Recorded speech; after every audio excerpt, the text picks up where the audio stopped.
Welcome to the new episode of the Talking Europe vlog. My name is Dionyssis Dimitrakopoulos. I'm the curator of this vlog series called Talking Europe, and I'm also the Monnet Chair in Parliamentary Democracy and European Integration at Birkbeck. It's a great pleasure to present to you and to welcome back to this series my colleague Professor Rob Singh, who teaches American politics in the Department of Politics at Birkbeck.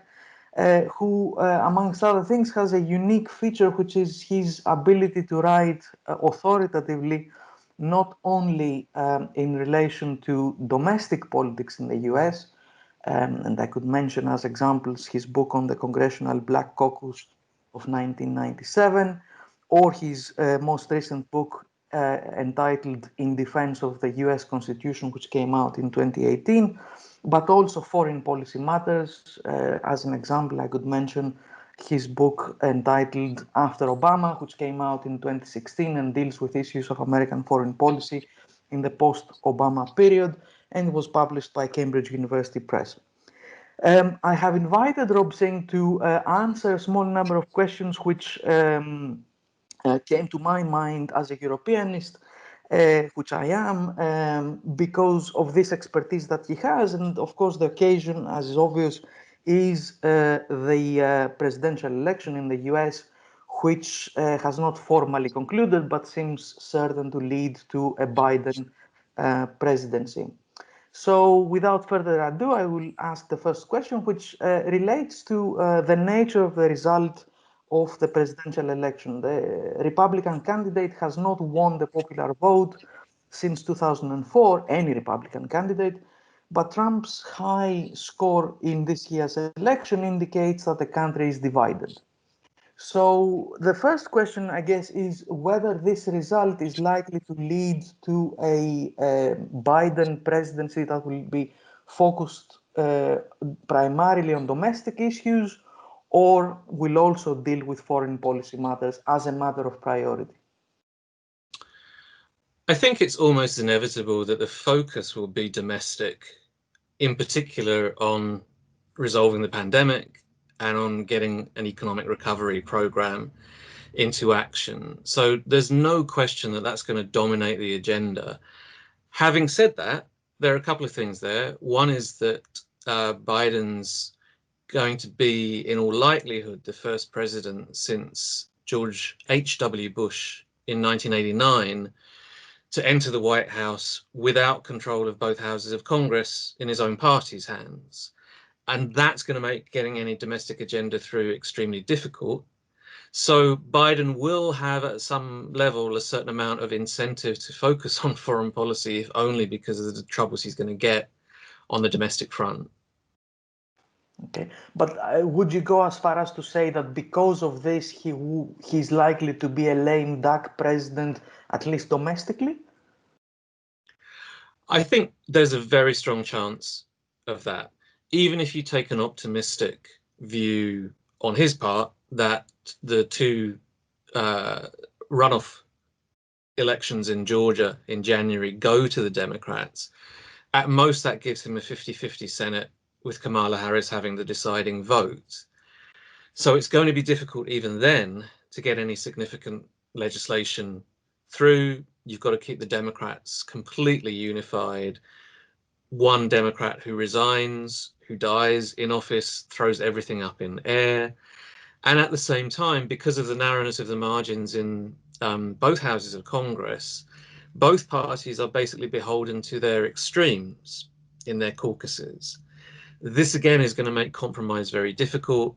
Add on to that his age, add on to that the uncertainty of whether he would run for a second term. Already the calculations will be occurring among Democrats as to who's going to run for 2024. Add on to that the normal likelihood that a president loses seats in Congress in a midterm election. It's looking pretty bleak, I would argue, if history's any guide. Okay. I hasten to add a point about the term caucus, which is a US term. In British English, it's parliamentary party, right. The group of MPs, basically, as we say in the UK, for the uninitiated who might be watching this video. Okay. Joe Biden has stated already that under his leadership, the US will rejoin the Paris Accords on climate change. Is this an indication of a broader positive stance on the issue of multilateralism and what we call the rules-based international order, or is it something different from that? No, I think it's very emblematic of his general approach. He will put to bed all of that kind of transactionalism that we saw with Trump, the notion that alliances are essentially protection rackets. We'll go back to that kind of Obama era where the presidency was trying, against a lot of domestic as well as international odds, to preserve and enhance a rules-based order. But of course, Biden is doing this from a much more precarious and difficult position, and essentially, I think we'll be trying to safeguard what is left rather than to extend it. But certainly, joining the Paris Accords on the first day of his presidency will be a highly symbolic endorsement of multilateralism. Okay. President Trump also scrapped the international treaty on nuclear forces, the INF treaty, which placed some limitations on Russia's ambitions in that front. And by doing so, he made Europe more vulnerable to the deployment of new Russian nuclear missiles in Europe's backyard. So the question is this likely to change in the Biden era, or is this likely to remain as it is at the moment? I think Biden will try, first of all, to extend the New START treaty with Russia, which has another 5-year span if it does get extended. He'll probably try to revive the INF and won't be so insistent in the way that Trump was that China join any new agreement. So I think he will be open to a bilateral with Russia. On the other hand, he's under no illusions about what he's facing. You may recall when George W. Bush first met Putin that he said he looked into his eyes and saw his soul. Well, when Biden met Putin, Biden looked into his eyes and said to Putin, "I don't think you have a soul." And Putin apparently responded to him, "I think we understand each other." So Biden will be under no illusions about how difficult this will be. Okay. On other issues that relate to American foreign policy and Europe at the same time, one that stands out is the issue of Iran. As you know, Trump also took the US out of the 2015 nuclear agreement, despite protests from the Europeans, who had done quite a lot to bring it about. So, what should we expect from the Biden administration on that front? I think Biden will want to revive some kind of agreement with Iran on the nuclear issue specifically. Whether that is possible, whether it's possible to revive an agreement given the conditions we're in now, given how long it took to get to the original JCPOA in 2015, and given his weak domestic position, because he'll probably face even more intense opposition from Republicans on this than Obama did, is questionable. The additional element, as you well know, of course, geopolitically, is that the anti-Iran alliance, including erstwhile US allies in the region, is now stronger than it was 5 years ago. So the extent of his leverage is probably going to be limited on that, I think. And in remaining with a focus on this part of the planet, Trump has made quite consequential decisions about Syria as well. Mm-hmm. And I think Syria is worth considering for many reasons in a vlog on Europe, but also, or primarily perhaps, because of the humanitarian implications and the migration issue which it has generated. So what can we expect from a Biden presidency on this issue, and also the neighboring, in relative terms, issue of Libya? I think if you look to Biden's evolution, generally speaking, it's become increasingly embracing non-interventionism. If you go back to the Obama administration, for example, he opposed getting involved in Syria. He opposed the Libya intervention. He opposed even the attempt at to getting bin Laden. So in general, I think he is very skeptical now compared to what he used to be. He's very skeptical now about the utility of American force in the Middle East. So I think that this is not a question of him taking the US forces out or ending bases or anything like that. But I think he would be very skeptical and reluctant to do anything other than leverage diplomatic efforts on resolving crises there. Essentially, he would prefer to outsource this to the Europeans, in essence. Okay, well, um, I think that will be an interesting challenge in its own right, partly because there is an ongoing debate on which we will touch shortly. But as a prelude to this debate, I wanted to raise the issue of NATO with you. Just yesterday, Charles Capchan was telling the British media, and I quote, "Joe Biden is an Atlanticist. He cares deeply about NATO." So what can we expect, we Europeans in the broad sense of the term, can we expect from Biden in that respect? I think you can certainly respect things that you didn't get under Trump, which is stability, a full-throated endorsement of the NATO alliance and Article 5, a commitment for the US to stay involved and present in Europe. But having said that, the fundamental problems still exist that have not been rectified and that exasperated many officials in the Obama administration when Biden was vice president, namely the spending on defense, namely the problems in terms of the European states not really engaging fully in their own theatre and not having decided fully for themselves whether they are still really relying on a US security guarantee or whether they do want to move in directions which afford them a certain amount of strategic autonomy. And now, on top of that, that we have Brexit looming, that is complicating this issue profoundly for Washington, because exactly where do you now look in terms of European defence? With the UK out of the EU but still in NATO, where is the real European defence pillar going to emerge? So it's not clear at this stage what he will do on that, but I think there will be a huge sigh of relief in Brussels that actually now we can rely, we don't have to worry any longer about an American administration actually pulling out of NATO. Okay, well, in relation to this, as you know, there's an ongoing debate in Europe that relates exactly to this point. And President Macron of France has raised the issue of Europe's strategic autonomy. While the current German defense minister, who for a while was supposed to be the successor to Angela Merkel, said that the Europeans will, for the foreseeable future, remain dependent on the US, which is a very cozy arrangement in many respects. What sort of stance do you expect Biden to take on this?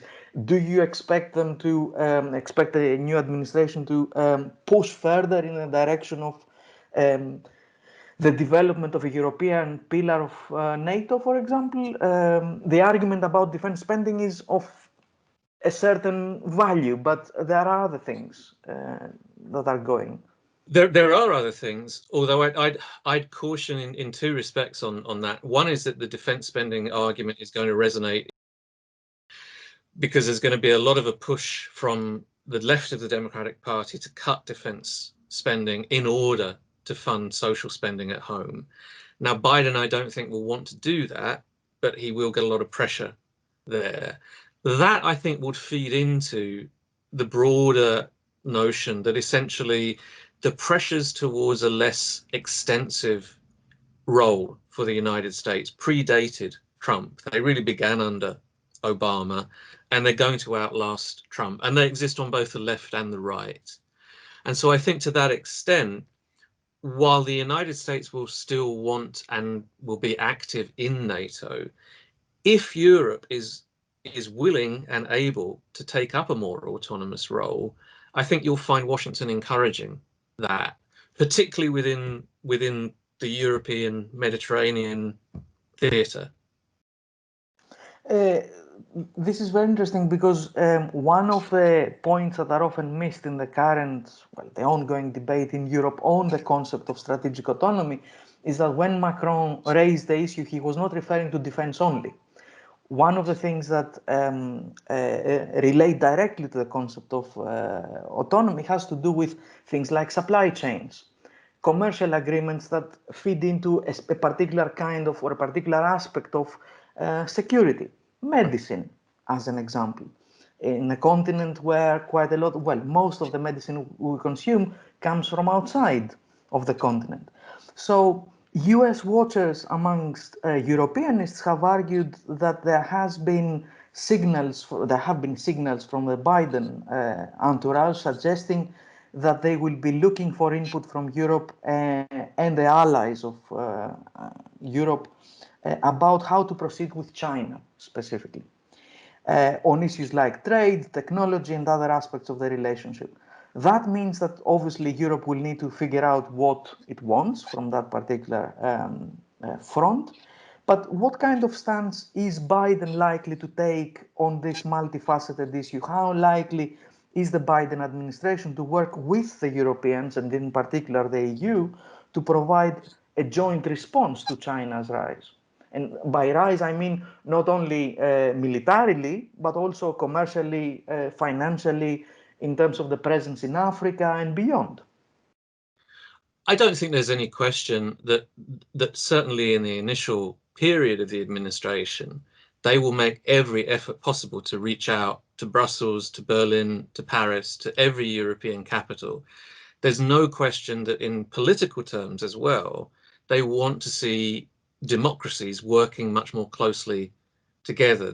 Biden is somebody that genuinely is a liberal internationalist. He believes in democracy. He believes that democracy should be cooperating and that this is the way to contain China.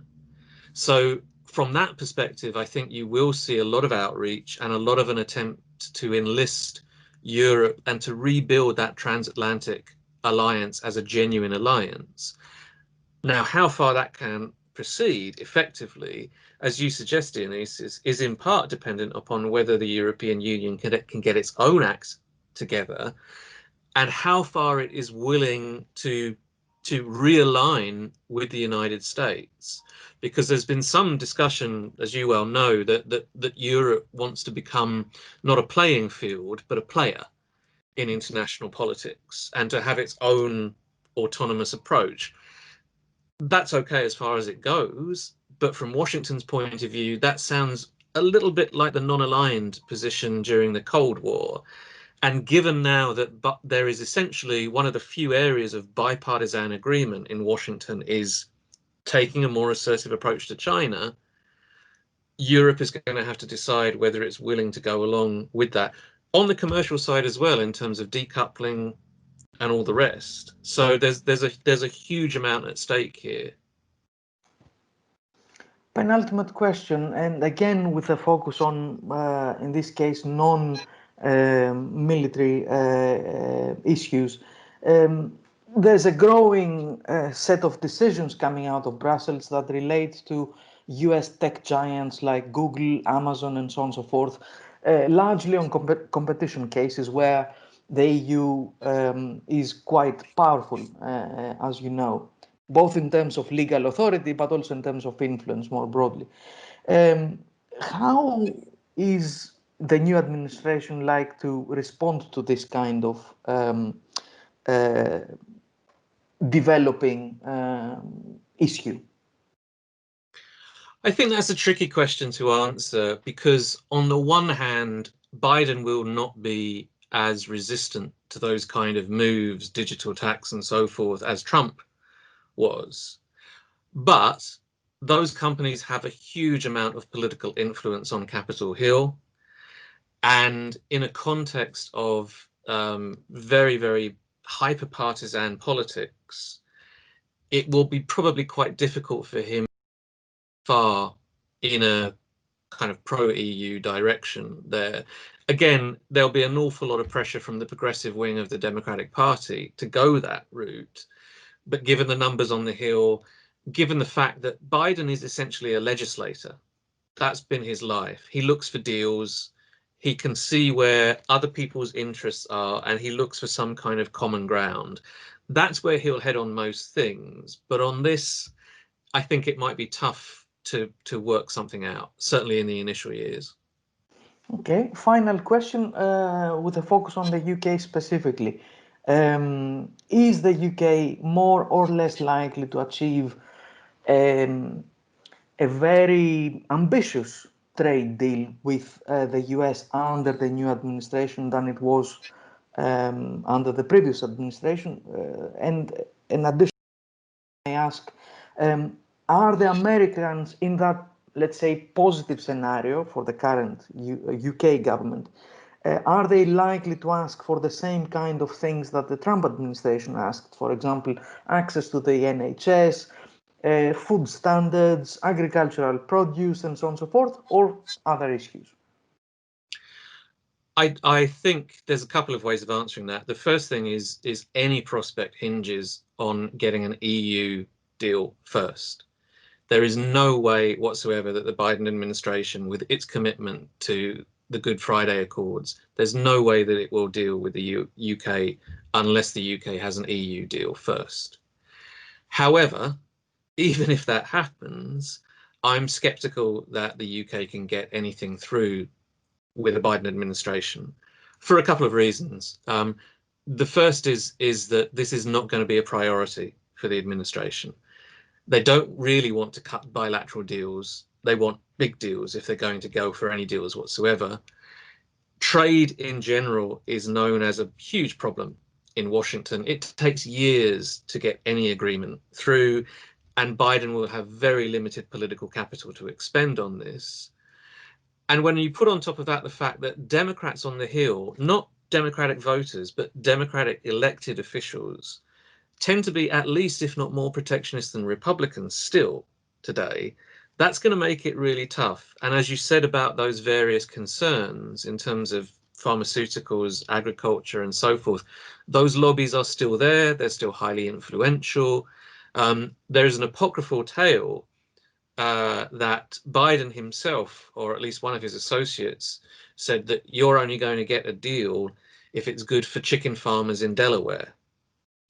Now, I don't know whether that's true or not, but that kind of captures the mood and the attitude on Capitol Hill. So I think unless the Johnson government is willing to make an awful lot of compromises that thus far it has said it's not prepared to do, the prospects are very, very dim.